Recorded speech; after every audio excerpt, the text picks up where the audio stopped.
ऐसे यूपीएससी के प्री के लिए चैनल से जुड़े रहें। ध्यान दीजिए, अगर आने वाले सीईटी, आरएसएसबी या यूपीएससी एग्जाम सच में क्रैक करने हैं तो ये हाई स्टेक्स एनालिसिस डू और डाई होने वाला है। इन एग्जैक्ट क्वेश्चन पैटर्न्स और एग्जाम सेटर्स के बिछाए गए इन जालों को मिस करना मतलब अपने सिलेक्शन को खुद लात मारना। क्रिटिकल मार्क्स लिटरली हाथ से निकल जाएंगे। वक्त बिल्कुल नहीं है, तो चलिए सीधे शुरू करते हैं। Okay, let's dive into this. ये सामने आने वाला अगला ट्रैप है, क्वेश्चन नंबर 52। ये भारतीय नागरिक सुरक्षा संहिता 2023 के तहत 0 एफआईआर पर बनाया गया अब तक का सबसे बड़ा और डिसेप्टिव ट्रैप है। अब यहां सबसे बड़ी मिस्ट्री ये है, क्या किसी नॉन कॉग्निजेबल यानी असंज्ञेय अपराध के लिए टेरिटोरियल जुरिस्डिक्शन के बाहर 0 एफआईआर दर्ज हो सकती है? दोस्तों, ये एक क्लासिक ट्रैप है जहां एग्जाम हॉल के प्रेशर में कॉग्निजेबल और नॉन कॉग्निजेबल के बीच का छोटा सा कंफ्यूजन सीधे नेगेटिव मार्क्स दिलवाता है। इस हाई स्टेक्स चैलेंज को अभी तुरंत सॉल्व करना जरूरी है। तो काउंटडाउन शुरू होता है अब। 5। जल्दी से वीडियो यहीं पॉज कीजिए और टाइम खत्म होने से पहले आंसर चैट में कमेंट कीजिए। 4।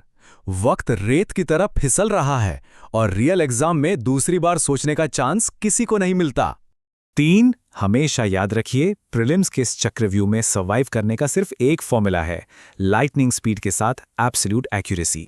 डू फटाफट फाइनल डिसीजंस लॉक कर लीजिए, दिमाग तेज दौड़ाइए। 1 और बस वक्त खत्म। चलिए इस ट्रिक को जल्दी से डिकोड करते हैं। देखिए, पहला स्टेटमेंट कंप्लीटली गलत है। क्यों? क्योंकि 0 एफआईआर स्ट्रिक्टली सिर्फ कॉग्निजेबल यानी संज्ञेय अपराधों पर ही लागू होती है, नॉन कॉग्निजेबल पर बिल्कुल नहीं। ये बेसिक कॉन्सेप्ट क्लियर होते ही आंसर सामने आ जाता है। करेक्ट ऑप्शन है ए, जहां सिर्फ दूसरा स्टेटमेंट ही सही है। सिंपल था ना? Now what's really interesting about this slide is question ऐसी। ये मॉडर्न बैंकिंग टेक्नोलॉजी की डीपर अंडरस्टैंडिंग का एक ब्रूटल टेस्ट है। इसे कहते हैं यूपीआई और डिजिटल रूपी का बड़ा इल्यूजन। यहां में चैलेंज ये है, क्या डिजिटल रूपी में यूपीआई की ही तरह बैंक वॉलेट्स के बीच सेटलमेंट की जरूरत होती है? असली टेस्ट इस बात का है कि मनी मूवमेंट के इस फंडामेंटल डिफरेंस को कितनी जल्दी आइडेंटिफाई किया जा सकता है।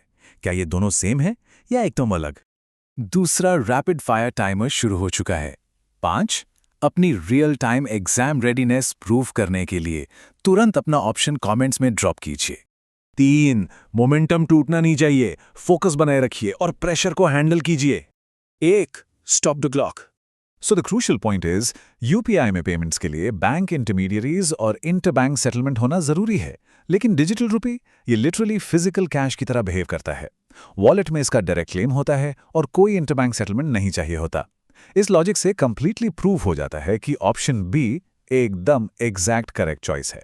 Let's move to and see how this builds. अब फोकस करते हैं क्वेश्चन नंबर 179 पर, जो कि open network for digital commerce यानी ओएनडीसी के बारे में है। ये एग्जाम सेटर्स का एक हाईली एंटिसिपेटेड और ट्रेंडिंग टॉपिक है। अब यहां आता है अपना फाइनल हाई स्टेक्स चैलेंज। क्या ओएनडीसी का डिजाइन डिजिटल ट्रांजैक्शंस पर गवर्नमेंट का कंट्रोल बढ़ाने के लिए बनाया गया है या फिर इन बड़ी ई कॉमर्स मोनोपोलीज की कमर तोड़ने के लिए?